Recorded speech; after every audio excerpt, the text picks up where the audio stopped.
Okay, let's unpack this. Think of your writing like a message in a bottle. You've got these brilliant ideas, right? But if the bottle's leaky or the map inside is all smudged, well, your message might not get through. So today, we're diving deep into what makes that bottle solid and that map super clear. We're talking the AAT writing and language test, specifically Chapter 12 from the official SAT study guide. Standard English conventions, our mission, to cut through the noise, get past just listing rules, and really dig into the why behind them, to give you those aha moments, those strategies you can actually use. Because, language isn't just about being correct, it's about being understood, loud and clear. That's exactly right. And when the SAT mentions conventions, it's not some, super obscure academic term. It's really just about the agreed upon ways we build sentences, paragraphs, whole texts. Think about social conventions, right? How you greet someone or ask for something politely. Language conventions are basically the same idea, established ways to make sure your writing meets expectations and, crucially, is easy to grasp. If you break a convention, the penalty isn't like a bad grade necessarily, but your message might just fall flat. Miscommunication. The chapter really hammers this home. Clarity is everything.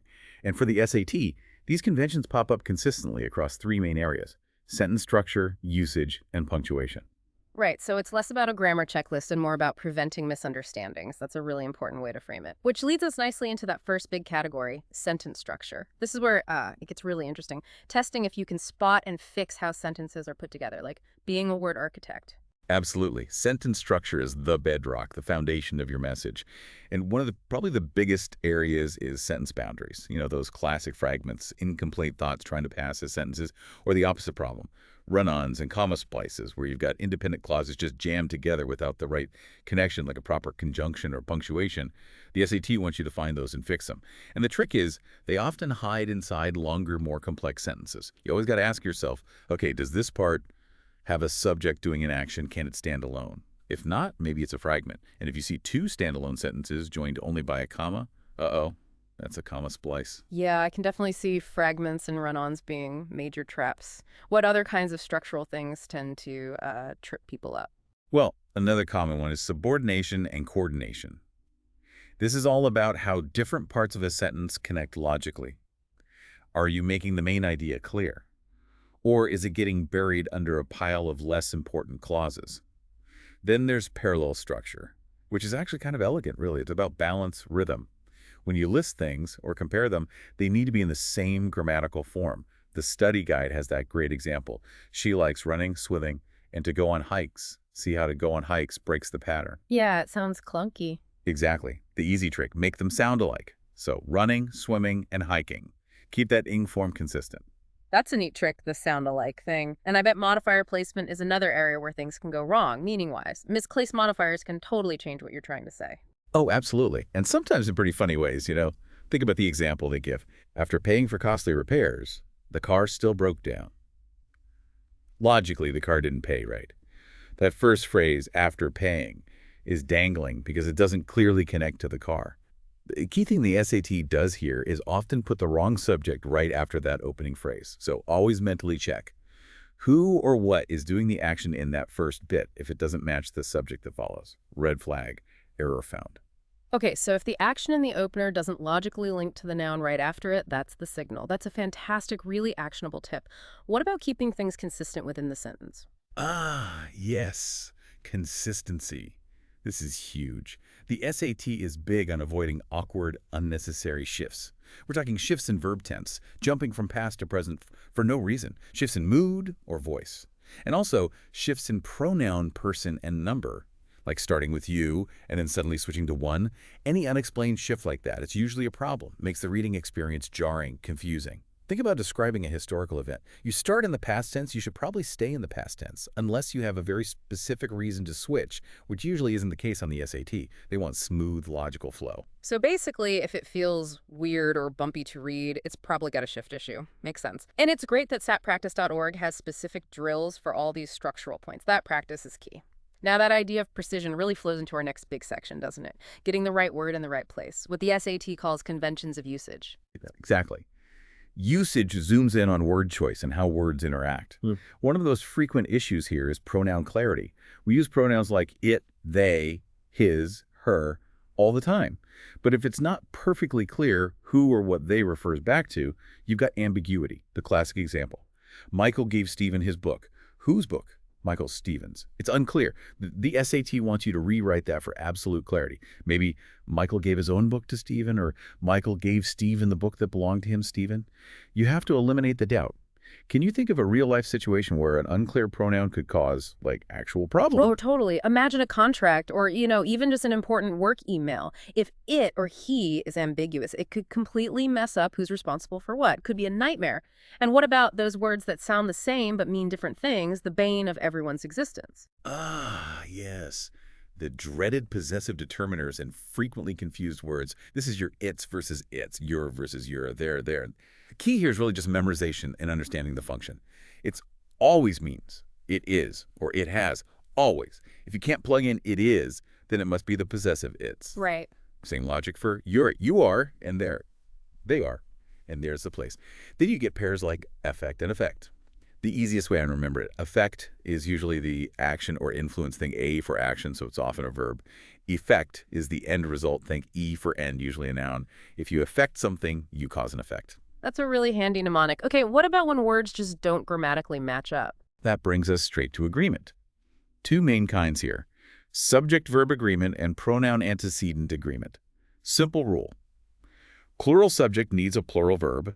Singular pronoun needs a singular antecedent, the word it refers back to. The study guide uses that example. Alfredo and Julia became a doctor.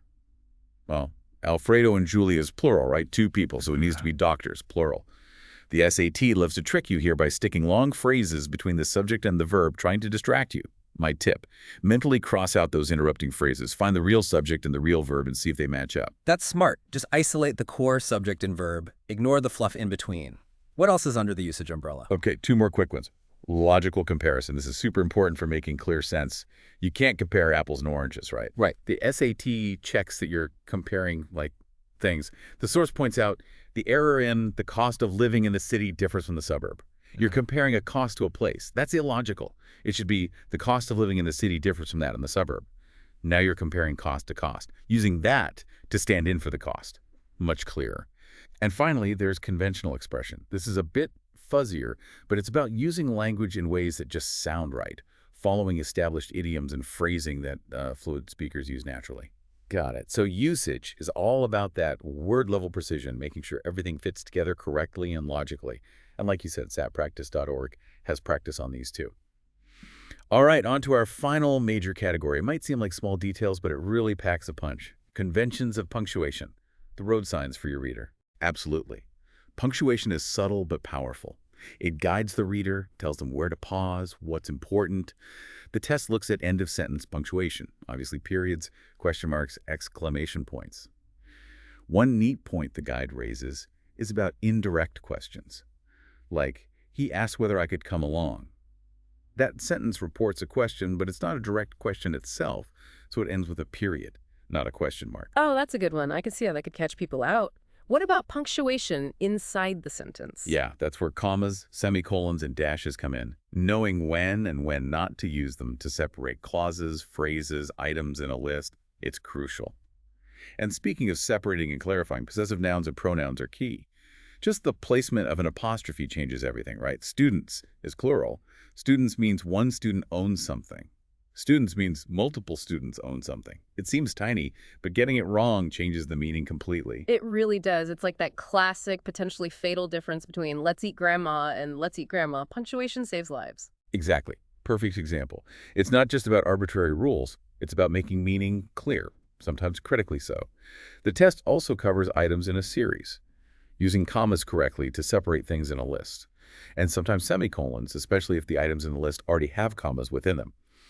And a really important one, using punctuation like commas, dashes, or parentheses to set off non-restrictive and parenthetical elements. Basically, information that's extra detail. If you could take that phrase out and the main sentence still makes grammatical sense and has the same core meaning, it's probably non-essential and needs punctuation around it. Okay, so punctuation helps signal what's essential versus what's just added info. And I guess the flip side is true too, using punctuation where it's not needed. You got it. The test definitely looks for unnecessary punctuation. Just like leaving punctuation out can mess things up. Throwing in extra commas or dashes where they don't belong can make reading confusing and choppy. If a punctuation mark isn't doing a specific job separating clauses, setting off an intro phrase, handling a list, marking non-essential info, then it probably shouldn't be there. So for punctuation, it's less about memorizing a million rules and more about understanding the job each mark does. Why is it there? Does it help clarify? Or does it just get in the way? And yes, satpractice.org is your friend for practicing these punctuation puzzles too. Oh, okay. Wow, that's a lot to cover. So bringing it all together then, sentence structure, usage, punctuation, what does this actually mean for you, the test taker? What are the big takeaways, the main strategies from the guide? Well, a few really crucial points stand out from the chapter. First off, don't forget the no change option. It's always there, and sometimes it's the right answer. Don't feel like you have to find an error if the original sentence reads clearly and correctly. That's huge. Resisting the urge to over-edit. Exactly. Second, remember that most questions target just one main concept, maybe two very closely related ones. So if you're really struggling with a question, you might be overcomplicating it. Try to isolate the single most likely issue being tested. Simplify the approach. Got it. Precisely. And look, the chapter is great for familiarizing you with all this, but practice is non-negotiable. That's where the real learning happens. Yeah. The chapter itself mentions Khan Academy, which is fantastic and free, and of course, satpractice.org. You really need to use resources like those. Yeah. Also, keep in mind the SAT tests established widely accepted rules. They're not trying to trick you with obscure grammar debates or super niche rules only linguists argue about. Stick to the standard conventions. And ultimately, the big picture, the chapter's main point really, is that this isn't just about rules for rules' sake. It's about how these conventions impact meaning, clarity, communicative power, and even the persuasiveness of writing. Mastering this stuff isn't just about the SAT score. It's a fundamental skill for college, for work, for life, really. That's such a great way to put it. What an incredibly thorough deep dive. We've really walked through everything in Chapter 12 of the official SAT study guide, all the skills, the strategies, the types of questions, those examples, the practice advice, and the official tips. From sentence foundations to word choices to those crucial punctuation marks, the core message seems to be mastering these conventions makes your communication sharper, clearer, and way more effective. It really does go way beyond just test prep. It's about becoming a stronger, more precise communicator in, well, everything you write. Which kind of leads to a final thought, doesn't it? It makes you consider how much can seemingly tiny errors in these conventions actually change the meaning or the perception of what you write in the real world. Think about, say, a cover letter for a job or a really important research paper, or even how you phrase something online. How could being more aware of this craft of language, these conventions, actually change how you write every day? Maybe even how you read what others write, spotting those nuances or potential misunderstandings more easily. Really interesting food for thought. Powerful stuff. Well, thank you so much for joining us for this deep dive into SAT writing and language conventions. We genuinely hope this has given you a solid, clear understanding to help you nail that test.